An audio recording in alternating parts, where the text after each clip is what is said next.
Pernah nggak sih kamu ngebayangin betapa kerennya kalau kita bisa belajar sesuatu secara instan? Kayak jentikan jari, kling, langsung bisa.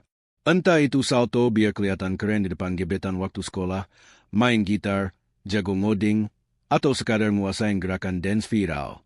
Dulu sih tujuannya biar jadi pusat perhatian. Tapi makin dewasa, yang kita pengen pelajari biasanya berubah, lebih ke hal yang bisa bikin hidup kita lebih baik ke depannya. Masalahnya, kita kebanyakan nggak tahu cara belajar dengan benar. Dan bukan salah kita juga sih. Sekolah ngajarin kita buat hafalan demi ujian, bukan buat ngerti dan pakai ilmu itu beneran. Coba ingat terakhir kali kamu belajar sesuatu. Mungkin bahasa asing, alat musik, atau skill kayak desain atau programming. Apa yang kamu lakukan? Nonton banyak tutorial, baca banyak artikel, tapi setelah itu tetap lupa. Kenapa bisa begitu?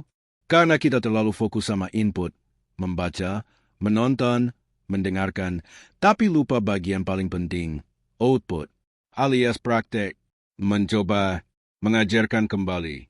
Ibarat mau belajar berenang cuma dari baca buku.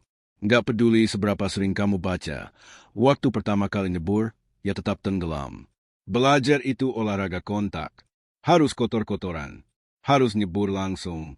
Tapi bukan berarti semua harus kamu pelajari. Ada prinsip yang disebut 80-20, atau hukum Pareto, yang bilang 80% hasil biasanya datang dari 20% usaha. Jadi, jangan buang waktu hafalin 10.000 kosakata bahasa asing. Fokus aja dulu ke 1.000 kata paling sering dipakai. Mau jago gitar? Pelajari chord dasar dulu. Jangan langsung ngejar solonya John Mayer. Nah, salah satu teknik paling ampuh biar kamu bisa belajar lebih cepat adalah aktif recall. Bukan cuma baca ulang catatan, tapi coba tutup bukunya dan jawab, tadi gue baca apa ya?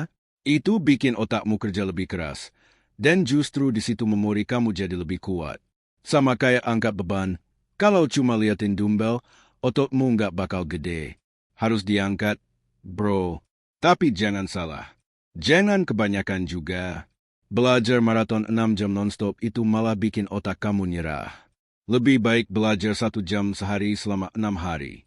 Itu yang disebut spacing effect, belajar berkala, supaya otakmu bisa mengulang dan memperkuat jalur ingatan tiap kali kamu kembali ke materi yang sama. Dan ingat, belajar yang efektif itu harus deliberate praktice, alias fokus sebagian yang paling susah buat kamu, bukan yang udah kamu kuasai. Kalau kamu belajar gambar, jangan gambar karakter anime yang sama 100 kali.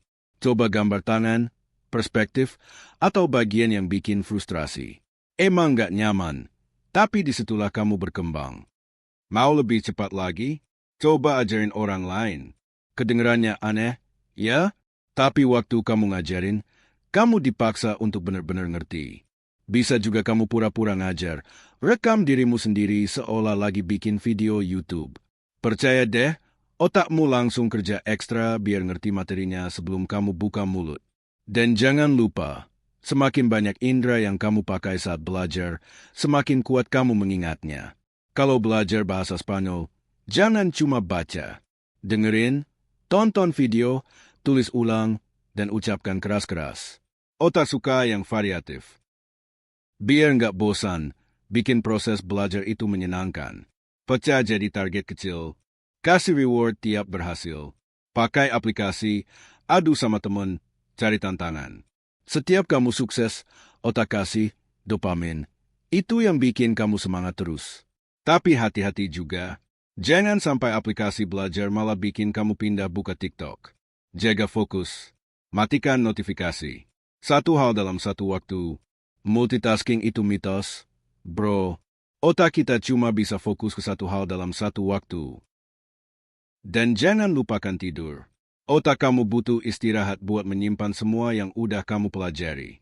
Belajar keras tanpa tidur tuh sama aja kayak ngisi ember bocor, nggak ada gunanya. Kalau kamu udah belajar keras, kasih waktu otakmu buat merapikan filenya lewat tidur. Sama kayak otak juga butuh waktu buat pulih. Terakhir dan yang paling penting, mindset. Kalau kamu percaya kamu bodoh, kamu nggak akan berkembang.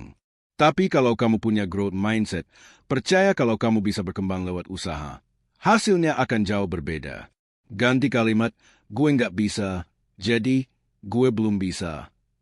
Kata kecil, belum, itu punya kekuatan besar. Belajar bukan cuma soal nambah skill, tapi tentang tumbuh jadi versi terbaik dari dirimu sendiri. Jadi, jangan takut salah. Jangan takut gagal. Yang penting terus belajar, terus bergerak, karena setiap langkah kecil itu membawa kamu lebih dekat ke versi terbaik dari dirimu.